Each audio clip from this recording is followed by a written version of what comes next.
he is selling a very, very out there vision of what should be done with the British economy, saying we're going to do something that basically no government has done in Britain ever.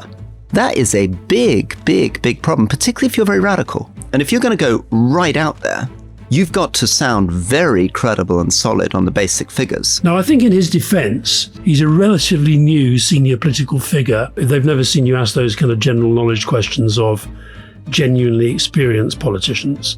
Do you really think that if you're the leader of a party, it's not fair to expect people to know the really basic figures around the debt, the deficit, and the interest in the economy? This episode is powered by Fuse Energy. Now, a lot of politicians like to talk about the future of renewables, but Fuse is on the ground building clean energy for the here and now. And they're making it happen thanks to you. Fuse Energy is putting the power in your hands by inviting you to refer land to Fuse that can then be used for renewable projects. So we already know clean energy has cut at least £104 billion from the UK's energy costs since 2010. But Fuse wants you to benefit directly from the green revolution. That's why you can win £2,000 for a successful land referral, be it your land or somebody else's. Land that is 20 acres or over could be transformed into the renewable backbone of this nation, benefiting all of us for generations to come. I'd love to know how many of our listeners have 20 acres of land. We should maybe find out. You can watch the energy revolution from the sidelines, or you can join it today. Turn idle land into forward progress with Fuse. Contact Fuse at land@fuseenergy.com to start a referral and have the chance to win £2,000.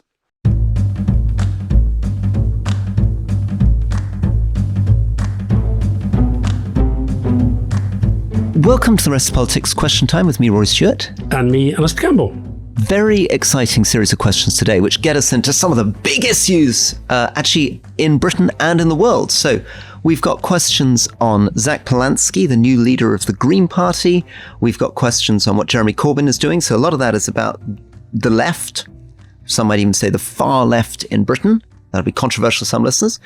We've got a good discussion around Russian influence, in this case, focused on the right, or some people might say the far right. We've got your secret plot, which we're going to leave to the very end of Question Time. People can find out about your secret plot because it's very, very secret.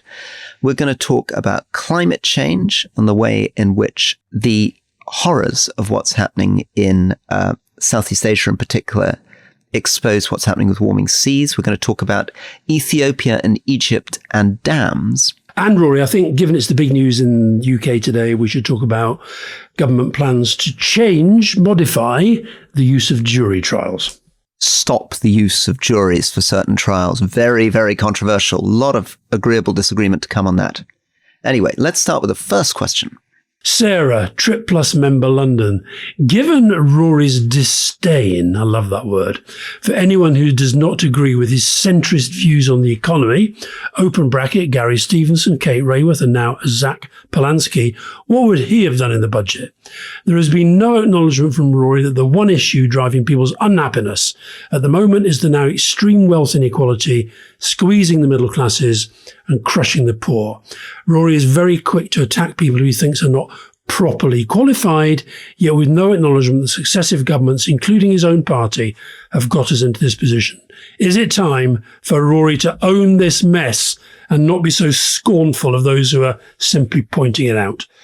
Well, listen, let's take a step back because not everyone will have listened to this interview, but it's a really interesting interview. So Zach Palansky, for international listeners, is the leader of what was a pretty fringe party, the Green Party, that only had one member of parliament when I was in parliament, but did well in the last election. And now, since Zach Palansky's come in, has risen up to nearly 20% in the polls. And Palansky's big move has been not to focus really very much on traditional issues, particularly not on issues of biodiversity and the environment. He actually has talked much less about that than Caroline Lucas, who was the leader of the Green Party when I was in Parliament, did. And instead to produce radical views on the economy.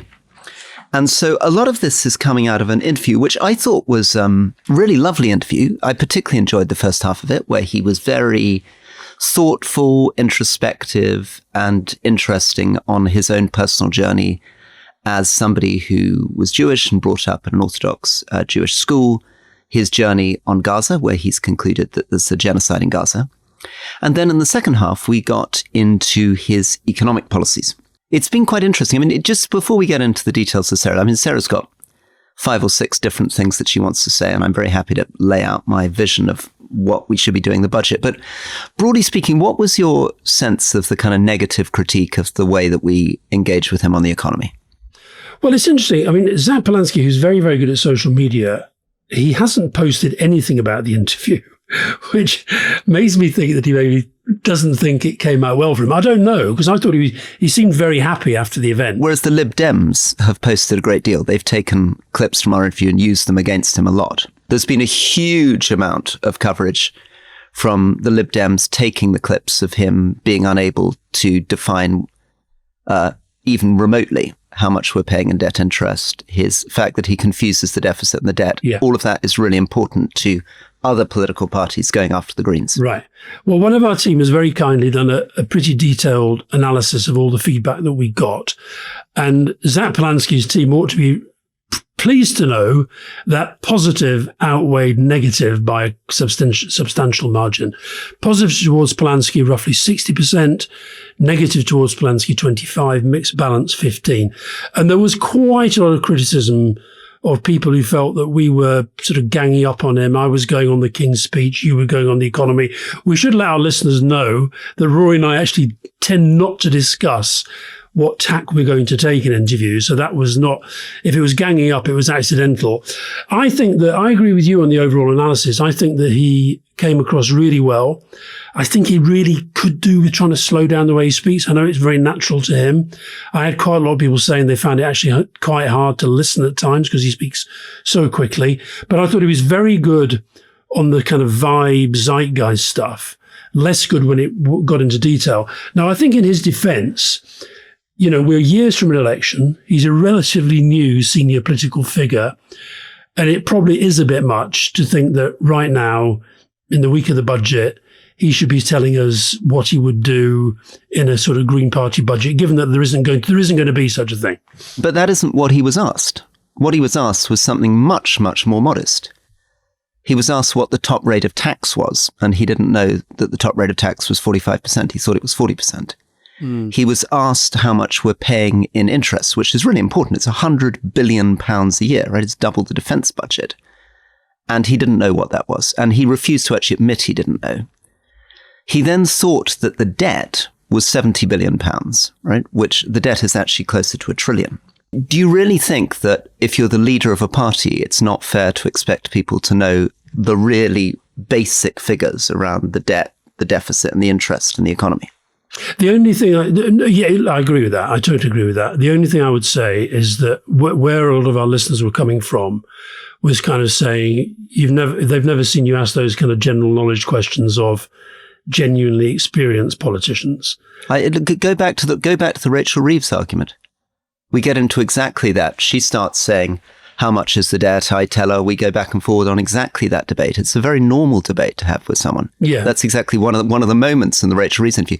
And actually, I was incredibly mild with him. I mean, it's extraordinary how defensive people are of Palansky. I think, despite my affection for him, that is a big, big, big problem, particularly if you're very radical. So my point is this, that he is selling a very, very out there vision of what should be done with the British economy. And if you're going to go right out there, you've got to sound very credible and solid on the basic figures. If you're going to sell people on saying we're going to do something that basically no government has done in Britain ever, right? We're going to have a completely different idea of how this economy is run, how we deal with bond markets, how we deal with capital flows. You better have your figures right. Because if you're asking people to trust you to do something that's never been done before, you better be able to convince people that you're actually interested in how the economy operates. Let's give another example. He says it will always have a return. I didn't beat him up about this. I didn't even challenge him on his income tax stuff. I didn't point out to the listeners that he actually confused the debt and the deficit. I let that roll, moved on, right? But if you look at a key indicator, he says it always makes sense to invest in heat pumps. There will always be a return on investing in heat pumps. And when I say, well, how much does a heat pump cost? He says it doesn't matter. Well, logically, that's ridiculous. The only way you can calculate a return on investment is working out how much the investment is and how much return you get. If you don't know how much it costs, how can you be asserting that there's always a return on investment? So I'm really a bit troubled that 60% of our listeners seem to think that we were being unfair, asking the most gentle, basic questions. No, what I said was 60% were broadly positive about the way Palansky handled the interview. That's a slightly different thing. Some people, a smaller proportion, thought that we beat him up. I don't think we beat him up at all. In fact, we did give you some other questions here.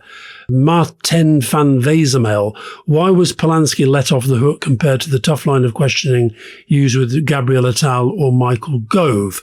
So not everybody thought the same. But I think that, and then somebody was asking, why don't we interview Nigel Farage with the same sort of intensity? We would love to, but he keeps not coming on.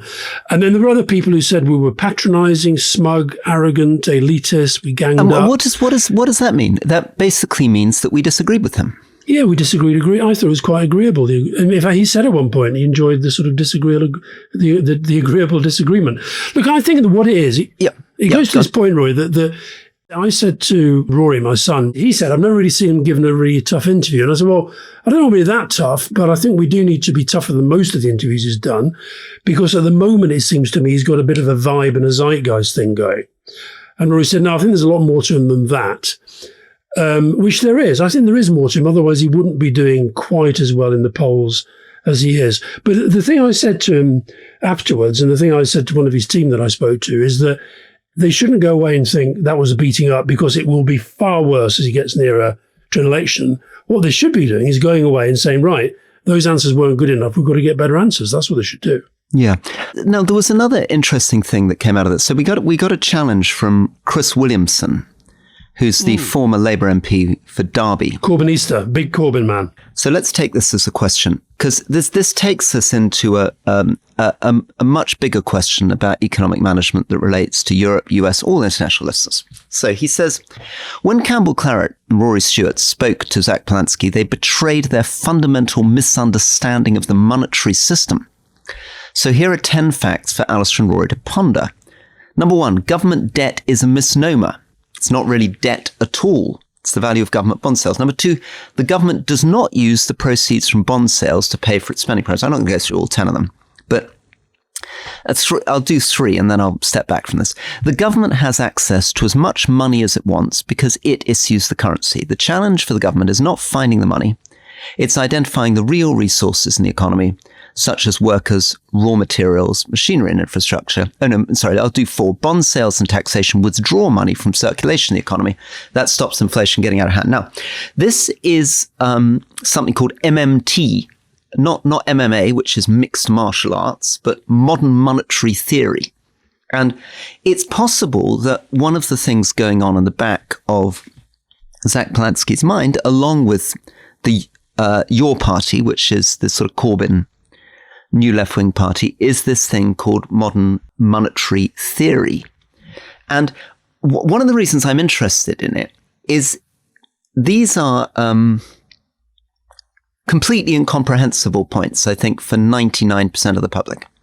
I think even a loss of graduates in science and arts from the top universities in the country are going to be a bit confused about this argument, right, which Chris Williamson's trying to have with us about exactly how the central bank works and how the treasury works and how the accountancy operates and how tax works and how bond sales work. But it's a brilliant trick for the populist left to pull off, because it sounds on the surface as though they've got these kind of brilliant technical arguments, which basically amount to saying you don't need to worry about the debt and the deficit. That's the implication, because the whole thing's an accounting trick anyway. And we can keep basically creating the money. And the only thing we have to worry about is inflation. And by the way, we've got a clever way of dealing with inflation, which is basically one option would be to lock in bondholders or lock in the banks into having government cash without paying them interest. Now, I just wanted to come to you on that because I think it's a really interesting moment in politics, which is that we often talk about populism being about big, bland abstract statements. This is a different form of populism. And Farage has got a version of it too, when he's got a long story about the fact that we're paying too much interest to the banks from the national reserves, where the populists make highly technical and actually technically correct arguments about the way the national accounts work, but misleadingly implies through that there's a complete set of options available which are going to transform the economy. Anyway, over to you on that. What did you feel when you received Chris Williamson's attack? Well, I'm very glad that Chris Williamson listens to the podcast. During the interview, there was one bit where we were sort of having this discussion with Zach Palansky and trying to understand what he was saying. And he was probably sitting there thinking, well, my strength is authentic, man of the people type communication. If I suddenly get into trying to explain what MMT is, I'm going to lose half of the audience. But at some point, they are going to have to do that, because that is what they're actually promulgating here. I thought the most interesting one of Chris Williams' 10 points, because this is where the real kind of raw politics came out. Point 7, bond sales are also a safe haven for banks, faceless corporations and super rich oligarchs, providing them with a form of corporate welfare. Now, what that's basically saying is these are our enemies. And what Zach Palansky seemed to be saying but didn't quite say, I said to him, so hold on, what you're saying is it doesn't matter how much we borrow. And his answer was, we don't need to borrow. So what we do then is we print money. We don't need to print money. And it was like, I was left thinking, well, I don't quite understand. I kept saying, how do you get from A, the system we have, to B, the system that you want? And Chris Williamson's note doesn't really advise me on that. It just says that we're ignorant about the way the bond markets work. Yeah. Let me try to make the case for Chris Williamson and Zach Palansky and then explain why I think it's all a bit of a red herring. So what they're basically saying is that when the Treasury decides to, give nurses, let's say giving a nurse 2,000 quid, what technically happens is that the Bank of England creates electronically £2,000. It debits it. This is going to sound very technical, so largely ignore the argument, but I'm just trying to explain it. They debit the Treasury with that money, so the Treasury is now minus 2,000. They put plus 2,000 in the nurse's account at Barclays, and then they have reserves of 2,000 sitting against that account, on which incidentally they pay interest. That's one of those discussions. And the point they're making is that the government doesn't need to borrow or raise taxes to, in your words, print that money. It can create that £2,000 anyway. The taxes come later. They sort of spend in advance of the taxes or borrowing coming in. But that technical point, which no conventional economists would disagree on, it's just a different way of viewing the same situation, how our central bank works, doesn't really get round the bigger question, which is, even if you could find a way of printing money, right? And then you pointed out one big problem with it, which is that we're a country that's running a trade deficit. We're a very open economy. We have a lot of international money flowing in. So you start playing those games, you are likely to generate inflation, or the pound is going to drop if you start doing radical things against these bond dealers. And so you're going to have to create a closed economy. Now, Chris Williamson probably doesn't mind creating a closed economy, but that's going a long, long way beyond anything that Britain has been thinking about for many, many, many decades. We're now beginning to get into more Latin American experiments of how you run your economy. But the bigger thing, I'll finish on this, right, is that they want you to be stuck in these discussions about MMT. And I spent, I think, probably 4.5 hours yesterday looking into MMT and discussing all the mechanics of MMT before I realized that's not the point. The point is, do you want to have a much bigger state with much bigger government spending and much bigger government control of the economy? Or do you think it's important to leave a big space for the private sector, for competition, for innovation? That's what the discussion is. It is, of course, true that there are things that you can do with a lot of risk to borrow more money or to print more money. But that doesn't answer the bigger question. What type of economy are you trying to create? Whenever we talk about economics, I ping out to a few friendly economists. And, so, most of them had already listened to it. Those that hadn't, they listened to it. And most of them came back saying he doesn't really understand how the economy works. Now, his people would say that's because you don't understand the way the economy works. And he kept talking about these different paradigms. So, for example, one person was saying to me that, wealth tax, less of a problem, maybe you could probably make something work on that. But equalization of capital gains tax to income tax would be a complete disaster, and gave me the arguments as to why. But I think the Swiss love their referendums. They actually had a referendum on whether to bring in a wealth tax at the weekend, and it was roundly rejected by almost 8-2. I think thank you to Zach Palansky for coming on. And also, I don't think he should feel he was beaten up, because, to be absolutely frank, he's going to get a lot worse in the run up to the general election. Well, maybe just to finish on this, I think the bigger point, which I'm suddenly thought about yesterday when I was spending 4.5 hours in the middle of modern monetary theory, is the weirdness of the fact that the way the central bank operates is so important to everything in real life. Cost of living, productivity, growth, investment, right? Everything that makes a real difference. It's the economy, stupid. But the details of how it works are so technical and bizarre that 99% of people are voting and hearing about something that we don't understand. And I definitely, to be honest, there were bits of what the Bank of England's doing that I didn't understand. And some of the things that they've been doing since the financial crisis and COVID on interest payments, I was just beginning to get my head around how weird it was, but also what the consequences were of stopping doing it. So I do think there's something problematic in a way that the most important subject in our democracy is so technical, and that actually politicians are struggling to explain it clearly, which leaves us very, very vulnerable to Chris Williamson providing 10-point things saying, Alastair and Rory don't understand monetary theory, where actually that isn't the point at all. The debate is much bigger. The debate is, what sort of economy do you want to run? Not what are the technical tricks you can play in the Bank of England. Which is why we need political and economic literacy on the curriculum from the very start of school. Right, let's stick with the left of politics. Jess in London, can your party, that's the new Corbyn Sultana party, realistically challenge Labour when it's already torn apart by feuds, financial chaos, internal purges, or is it just another left-wing faction doomed to repeat history?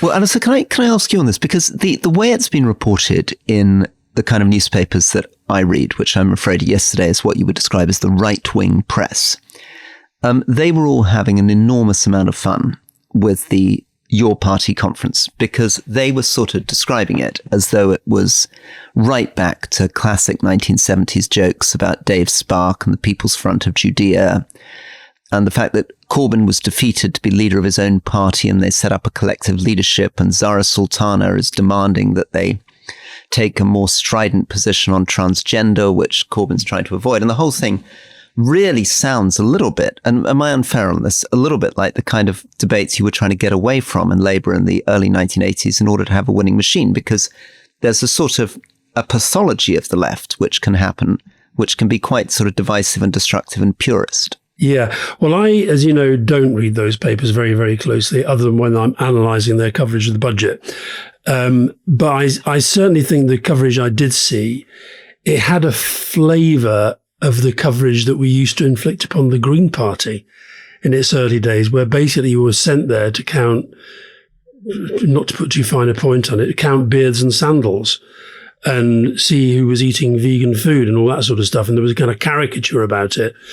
And it's interesting, when this first started, this, to be fair to Zach Palansky, is what he's done very, very successfully as a political leader. He seems to have been the greater beneficiary of this sense that the Labour Party is not performing in a way that an awful lot of people want it to. I think it was more interesting than the press were giving them credit for. But what is absolutely true is that the launch was a fiasco, that there are clearly pretty profound divisions on organisation, in particular between Corbyn and Sultana, and they haven't, beyond them, really attracted the sorts of names that I think they might have hoped for. Added to which, there was a whole thing about who should be allowed in, and Socialist Workers' Party were being kept out, and it did feel very kind of backward looking. I think this relates a little bit to our discussion about the budget, which is there is a huge space now in the left of British politics, which Labour isn't feeding. And that's one of the reasons why the backbenchers have been very frustrated. And I think the issue is this, that, as you said, what drives Rachel Reeves, as far as we can tell, is probably a sense of social injustice, that she felt that she grew up in a community that wasn't being treated fairly or equally, and she wants to improve conditions for those communities and improve schools. And the story she's telling, and this is where I think she's vulnerable to Corbyn and also particularly vulnerable to Palansky and modern monetary theory, is basically, see if you disagree with this, is that we really want to spend much more money on the NHS. We really want to spend much more money on education. We really want to spend much more money on welfare. We really want to grow a bigger government, have a more generous welfare state. The only thing holding us back is the bond markets and our anxieties about inflation. So, and the problem with running that argument is that it then leaves a huge space on the left where people like Williamson can say, well, that's not technically true. If you really want to splurge much more money on the NHS and education and welfare, there are accountancy tricks that you can use which would allow you to do that. What she's not able to do is to make, I guess, the argument that you would get from the right, which is, no, actually, we can't afford this. Now, what they mean by can't afford this is not the bond markets won't allow you, or you couldn't borrow the money. What the right has to be honest about is, of course, modern monetary theory is right. Theoretically, you could do this. What they mean by they can't afford it is, if we are to compete with China and the US over the next 10 years, we need a smaller state, we need more entrepreneurs, we need less regulation, we need a much more business-friendly environment, because we need to grow the economy, and that we can't keep spending more and more money on health, education and welfare, because that will crowd out the private sector, make the government bigger and bigger and bigger, and make us much less likely to grow. But she's not prepared to have that argument, is she? No.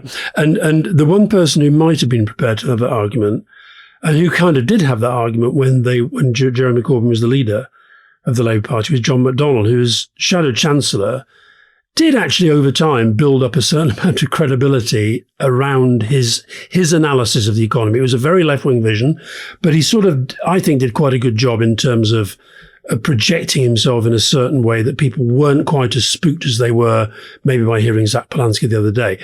Now, that being said, Labour didn't win that election. Now, Jeremy Corbyn did a lot better than people thought he would. But I think one of the driving reason to me is I just think the country decided very early on, this guy's not going to be Prime Minister. So where he is now, he's in that same space as Zach Palansky. And that is, they're trying to exert influence upon the political debate. He's not going to win a general election. He's not going to be the Prime Minister. Zara Sultana is not going to be Chancellor of the Exchequer. Those things are not going to happen anytime soon and probably never. Now, while they're doing that, they have to project themselves in a certain way. And I think that what the problem they've got themselves into, as the questioner suggested, is they've just from the off looked like a bit of a rabble. And it's a rabble that is very easily satirized. I've got to say, obviously I had my spies up there. My favorite piece of intelligence, Corbyn did a poetry event on the Friday night with Len McCluskey, where Len McCluskey, former trade union leader, got heckled as an MI5 plant by the Revolutionary Communist Group. And then later, Jeremy Corbyn got heckled for being too pro-Israel. Get that. That's good. I like the poetry. I want to hear Len McCluskey's poetry. I'm sorry. Can we, for next week, get a little bit of his poetry? I don't know whether it was his poetry, but he was at a poetry event. So that's lovely. Well, we do need some of that poetry. That's a lovely thing. Very good. Let's take a break, and when we come back from the break, let's look at Russian influence on UK politics. Let's look at what's been happening in floods in Indonesia, Sri Lanka, Malaysia, and Thailand. A little bit on Ethiopia, Egypt, and then we'll finish with your amazing secret campaign to bring us back into the customs union. See you soon. Welcome back to the Rest is Politics Question Time with me, Alastair Campbell. And with me, Rory Stewart. Michael from Leicester. Rory and Alastair, thank you for highlighting Reform's ties to Russian influence, including the Nathan Gill case and Conservative Friends of Russia. I'm worried the wider media isn't scrutinising these links enough. Should they be doing more, and how can reform be better held to account? Absolutely. I'm really pleased that we've dug into this. I do want us also to think about whether there are some reforms that we could bring into Parliament more generally on this issue of lobbying, payments, connections. I mean, we're in a situation in which politicians over the last few years have gone down for some pretty odd connections. There was a scandal involving Mike Hancock, who was a Lib Dem, which included the fact that he was unable to say how many times he'd been to Russia because he'd, in inverted commas, lost his passport in the sea. We've had allegations now against Tulip Siddiq in terms of her acquisition of property in London and in Dhaka. She was the niece of the previous leader of Bangladesh. And I think there's a persistent question around all-party parliamentary groups and MPs going on paid trips, which are often propaganda trips organised by governments, and the way in which a lot of governments use members of parliament as election observers, and sometimes seem to, in the case of Azerbaijan, and actually in other places in the Caucasus, try to use European politicians as election observers on their side. So you saw a group of MPs, not just British, but others, declaring that there was no need for them to go to the end of this election in Azerbaijan a few years ago because it was so obvious that the ruling party had done so well. I'm in France, as you know, Rory, and on the drive down, Fiona and I were listening to a very, very long podcast series, which I strongly recommend to people. I know we should only be plugging Goalhanger, but I'm going to make an exception.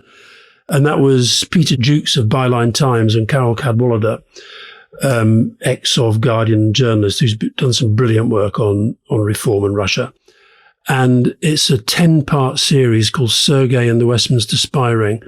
And throughout it, there are just so many really important stories, accusations, allegations, crimes. There are so many stories that just haven't been properly looked at. Now, they've done their best. They've really done their best. And I'm really troubled as to why Keir Starmer thinks that Nigel Farage should be announcing an inquiry into reform in Russia. One, why would he? Two, why would we believe him if he did, given his reputation? So why doesn't the government announce an inquiry into this stuff? There is so much stuff right across Whitehall. Some of the stories you mentioned there. I'd be very exciting. And, you know, I'm very happy to volunteer for that job. If one could actually go after reform hard, but also impartially after all the other parties. And this is the thing that worries me a little bit. And I thought you were going to say that what you were listening to in France was a long podcast on the incredible links between the former French President Sarkozy and the Libyan leader Gaddafi and the funding taking place there. I mean, what on earth is going on in European politics? So campaign finance reform, bans on lobbying, much closer investigation into these links, bans on paid foreign trips, and maybe put their salaries up so that they're actually able to go, or I don't know, provide funding for them to go on trips financed by the taxpayers so they're not dependent on being bribed by foreign governments whenever they want to go abroad and look at something. The other thing, look, we talked a lot in the main podcast the way the press operates. Let me just give you another little insight into the way that reform operate.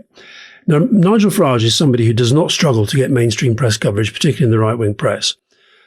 Last week, I've written my column about this week. Last week, there was just the beginnings of proper scrutiny. We were getting all the stuff about, you know, the Guardian had rerun these old stories about his classmates, his school at Dulwich, saying that he was racist and used to joke about gassing the Jews and so forth. And they had 20 people that Farage went to school out saying he was this, he was that, he said this, he said that.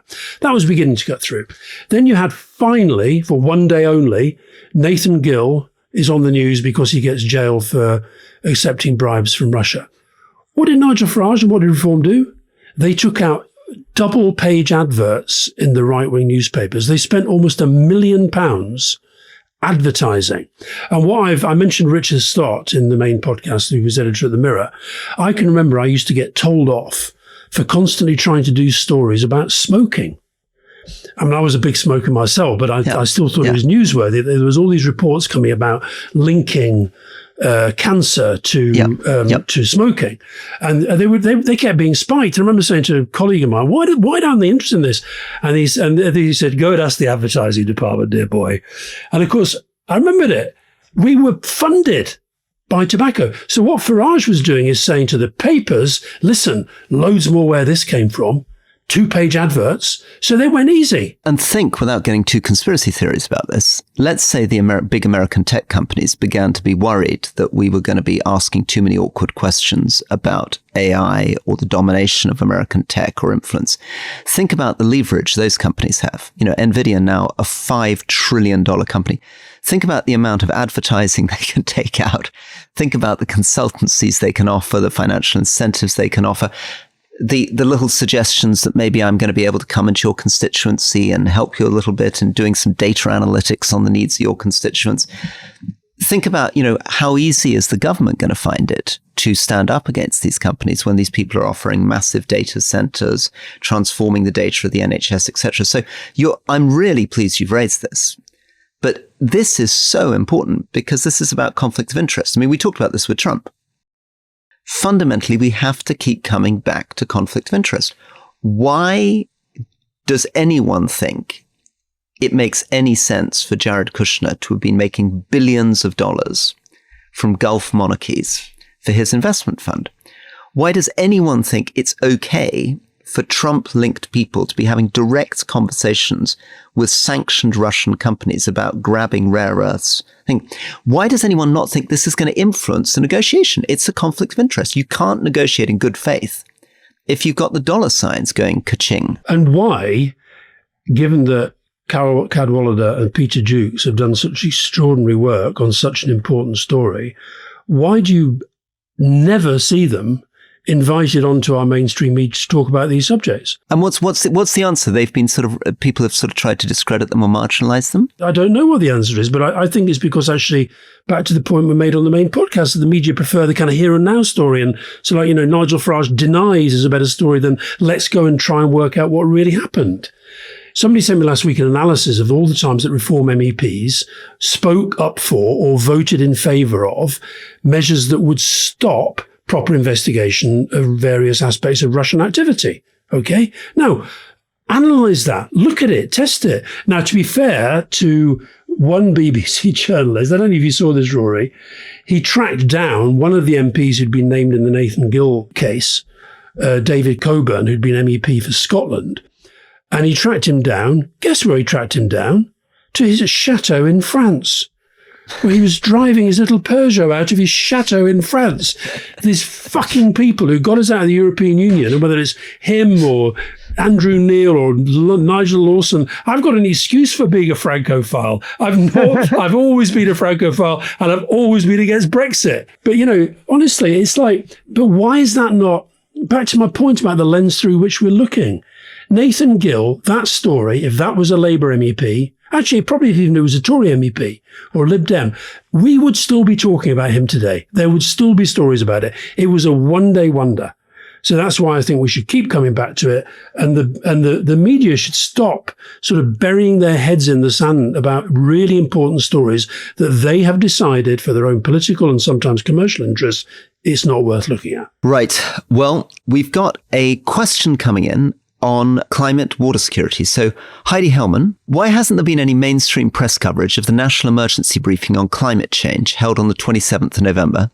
The messages presented by the experts were stark, and yet the public hears nothing about it. Alan, Trip Plus member Thailand, sitting in South Thailand, surrounded by floods with no end to the rain in sight. I'm wondering, why would any right-minded nation send a delegation to next year's G20, which will be presided over by the insane climate denier Trump and his cowardly sycophants? Over to you. Well, we are back to the same theme. A little apology here. I was invited to this national emergency briefing and I had agreed to go, but then something came up and I couldn't. And it looked like there was a really impressive lineup of people.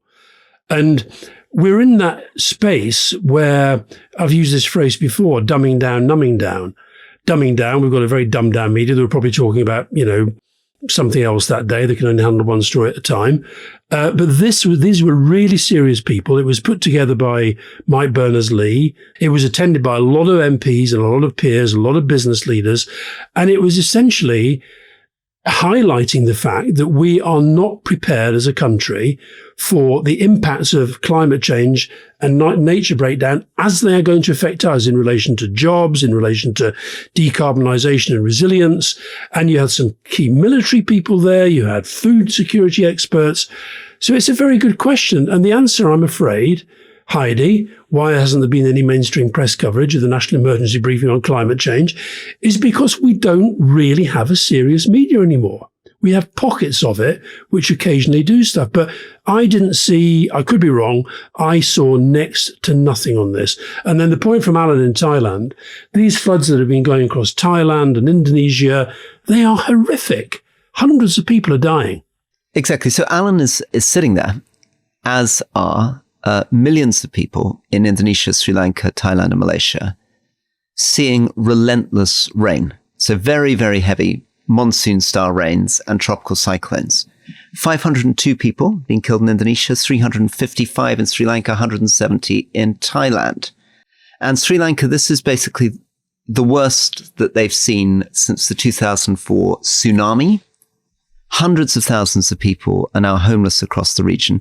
And this is something which is connected to the fact that the world is getting warmer in a whole series of ways. Firstly, as the air gets warmer, clouds can hold more moisture. So when the rain comes down, there's much more rain. But also as the sea temperature rises, the air moving from the hot sea up into the cool air creates a rushing system that can get winds up to hurricane speeds. So warm seas are making cyclones more frequent and stronger. And we are moving into a world where we are beginning to see very, very directly now these basic facts about science, these basic facts about, I don't know, as people used to say, carbon dioxide putting a great duvet over the earth. And the point of the questioner makes is that this is what Trump calls the greatest con job of all time. I mean, I don't know how you can... apparently he watches television a lot, mainly Fox News, but how can you watch television and see some of the things that we've seen in Sri Lanka and Indonesia and Thailand and Bangladesh and sit there and just be absolutely determined to say to yourself, this has got nothing to do with climate change. This is not man-made. Well, there's a great line from Claire Perry, who's the former Conservative Environment Minister, who keeps saying that water is the key cutting edge of climate change. It's where we will see it first. In too much water and not enough water. In other words, in flooding and in drought. And one place that we should see this play out, which will have big geopolitical consequences. We've talked about the Indus Valley and the way that India controls a lot of the water in Pakistan. But Ethiopia basically controls the water flowing down the Nile into Egypt. So Egypt contributes about 86% of the Nile's water. And Egypt has 118 million people relying on the Nile for 97% of its fresh water. And Ethiopia has built this thing called the Grand Ethiopian Renaissance Dam, just opened. So it was just inaugurated a couple of months ago. It's there to generate an enormous amount of electricity for Ethiopia. But essentially, is Ethiopia now putting Egypt in a very vulnerable state? And we've got to watch this because it's been back and forth between those two governments, a real flashpoint. And you can also expect a flashpoint to happen quite soon between Ethiopia and your friend who you went to interview all those years ago in Eritrea. President Isaias Afwerki. Absolutely. And I think you're on record saying Ethiopia is one of your favorite places. Maybe we should go and interview him again. Do you think he'd give you another interview? I'm not sure if he would. Oh, go on. We can try. Let's try. That would be that. I'd be absolutely up for that. And then we can show some pictures of you as the glamorous youth sitting there looking adoringly, even better disposed towards him than you are towards Nicola Sturgeon. Oh, please. I think that I'd have to give him a bit of a tougher time than I did when he was a freedom fighter, which is what he was at the time, before he became one of the longest serving dictators on the planet. Well, listen, we should definitely come back to this Ethiopia-Egypt crisis, because I think that is not going away. Now, Rory, big news today, Tuesday, Kate in London. How can the government be allowed to dismantle the jury system? Surely it's enshrined in our centuries of democracy. Do you think Starmer's cohorts, nice negative sort of word, will be able to push it through? Quite a lot of questions on this and a lot of opposition. I have got some sympathy here for the government. We have got a criminal justice system close to collapse. We have got a backlog of cases that is off the scale. We've got people waiting years on remand, people waiting years as witnesses, people waiting years to try to get justice because the backlog has grown and grown and grown and grown. And I'm guessing that it's that David Lamb is trying to address. This is where you'll accuse me of my massive conservative instincts kicking in. But look, trial by jury is the most miraculous, wonderful thing that we have in this country because it's basically putting ordinary citizens right at the heart of the most important thing, which is whether you are found guilty or not. And at a time when actually citizens feel so detached from democracy and government, juries is this wonderful thing. It's like a citizens' assembly in miniature. Sortition, random citizens getting to decide. I think this is going far too far. There is absolutely no doubt the government has got itself in a massive mess, and it's a mess that goes all the way back to the Tories. It's stacked up, even worse since COVID, but we had a massive crisis of a creaking court system, even when I was a minister back in 2018. But the answer is not to abolish the jury system. I'm so worried by this because it's a fundamental assault on what was really the difference between the continental and Anglo-Saxon systems of justice. It's something that wouldn't be contemplated in this way in the United States. And essentially, there is no reason why we cannot run a decent court process. We were running a decent court process when you were in power without having to abolish the jury system. We were running a decent court process in the 1970s when the country was much, much poorer without having to abolish the jury system. We're all hearing how crime is coming down. So with crime coming down in a wealthier country, we should be able to keep a system that we've had for 800 years. Okay, Roy, but you talk about me and my friend, be they Macron or Afewerki and all the people that you label me as Palansky, all these people that apparently my friends. This is all down to your friend austerity. This is because the system is crumbling. Luckily, we voted in a new government that has been in for well over a year and has turned against austerity and is coming in with a new approach to everything. And presumably is getting rid of austerity, isn't it? It's going to provide good funding for the courts, good funding for prisons. Well, it should do, but it's bloody hard to do. So the real problem is that they're pushing ahead with austerity, aren't they? I haven't noticed the budgets going up for the courts. Them having spent all their time saying the problem was the evil Tories cut the budgets. What they're putting the budgets up for is welfare payments. Yeah, but remember, Rory, one of the first things they did when they came in was they had to actually let people out of prison who should have been in prison serving a sentence. I agree with that. I think they should have done that. I think this is one where it is entirely legitimate to say that this is a direct inheritance of a government that let this go. Fine. Right. I've got no doubt the cause of this is austerity. But the solution, presumably, if the problem is lack of money, the solution is more money, not abolishing the jury system. Yes, but at the same time as we're talking about more money for Ukraine and more money for the health service and more money for education and more money for child poverty, more money for lifting the 2-child benefit cap. I at heart, I agree with you. I think the jury system has been a very, very good thing for this country. That being said, to go back to my journalistic days, I used to think when I was sitting there covering the magistrates' court in Tavistock, I didn't worry that some people were being sent down by magistrates. And I think you could maybe give them more leeway in the sorts of sentencing that they could do. There are lots of trade-offs we have to make with the fact that government's short of money. And the government's made certain kinds of trade-offs, right? We talked about it. It's decided that what it wants to do is, for example, lift the 2-child benefit cap. And it's also decided what it wants to do is cut international aid, broadly speaking, by more than half, breaking a manifesto commitment to do that. Which we totally oppose. Yeah. It's decided to cut 30% of the staff in the Foreign Office when Britain should be leaning out to the world, instead of which it's massively diminishing. Tough choices. It doesn't seem to me as though it's going to bail out. I think the British Council is on verge of disappearing forever. The World Service is in trouble, etc., etc. Terrible. It's all terrible, right? And they're very short of cash. But of all those things, trial by jury is something so fundamental to British liberty. Yes, I think it's that. Yeah, if you had to make me choose, would I choose to save the trial by jury system and sacrifice the other things? I'd keep the trial by jury system. Okay. Well, you said to Zach Palansky that if you're analysing these problems, you have to work out how much is it going to cost. So how much and this is a very unfair question because you haven't done the research, how much would it cost to deliver the sort of justice system that you're talking about? You've now got 80,000 cases. The cuts under austerity, in real terms, to the court system were in the region of a few £billion. So you would have to increase the budget by a few £billion.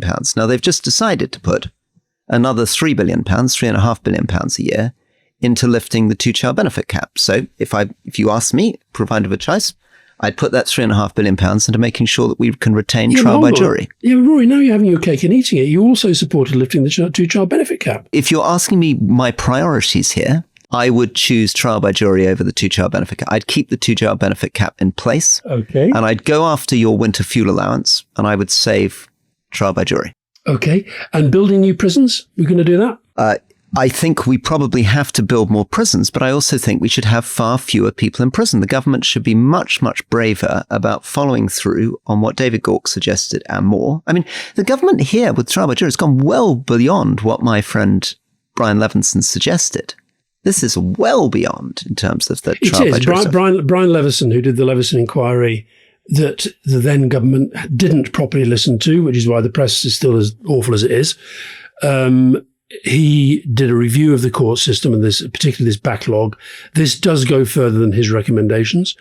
And you're right, it probably is about saving money. But just go through some of this. Like, let's say you're a victim of sexual assault, okay? Which is hard enough anyway, because we know that, a lot of people who suffer rape and sexual assault, they say the courts don't take it seriously, the police don't take it seriously, etc.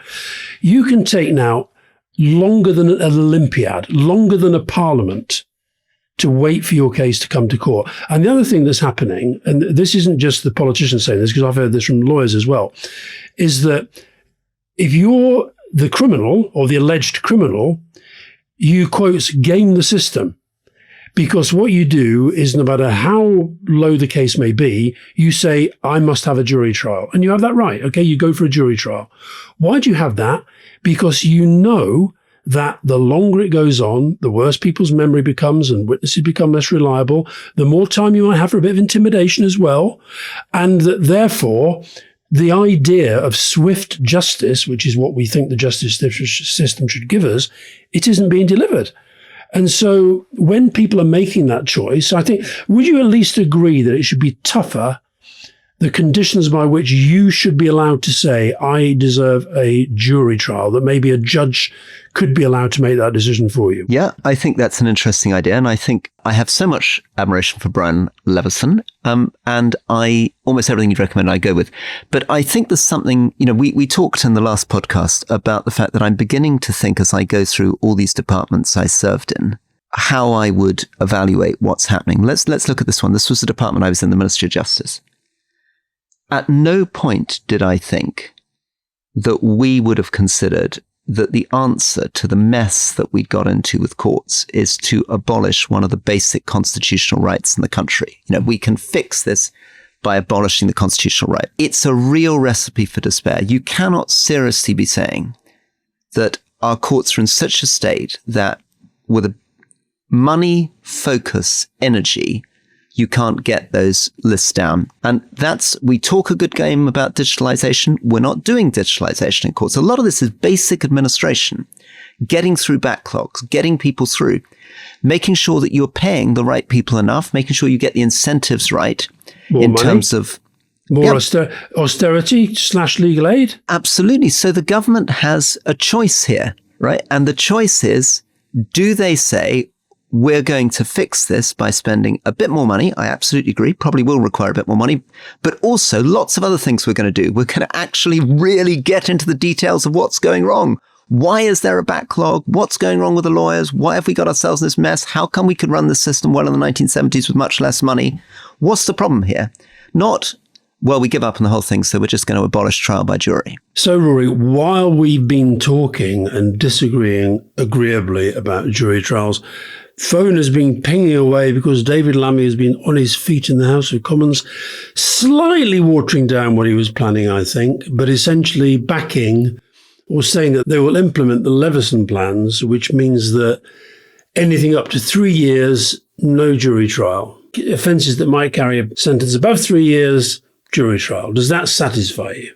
Well, it's a real lesson, as usual, being caught out on the hoof here, because, of course, I came out big in favour of Brian Leveson, thinking that was a safe position, would allow me further out.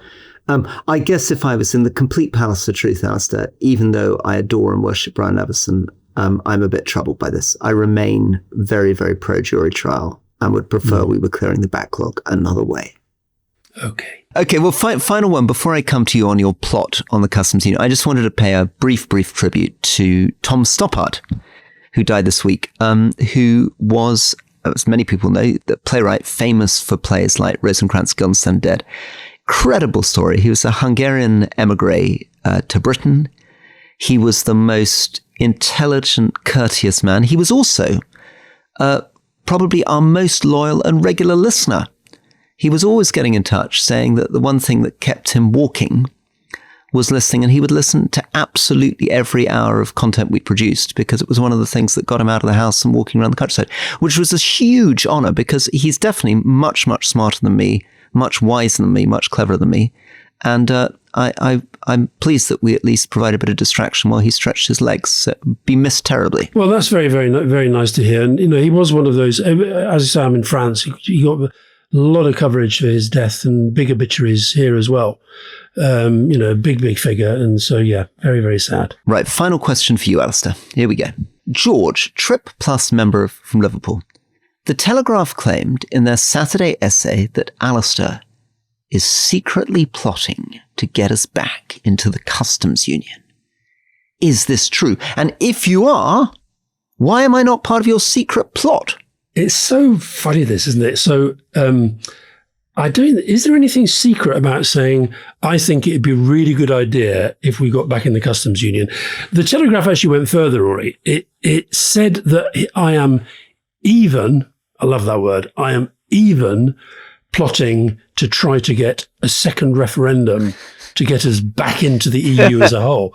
Now, what was really interesting, I did get, to be fair to the Telegraph, they did send me a message saying they were writing a story about people who were trying to persuade Keir Starmer to change his position on Europe, and they were told that I was one of the key movers in this, and would I talk to them, and I didn't.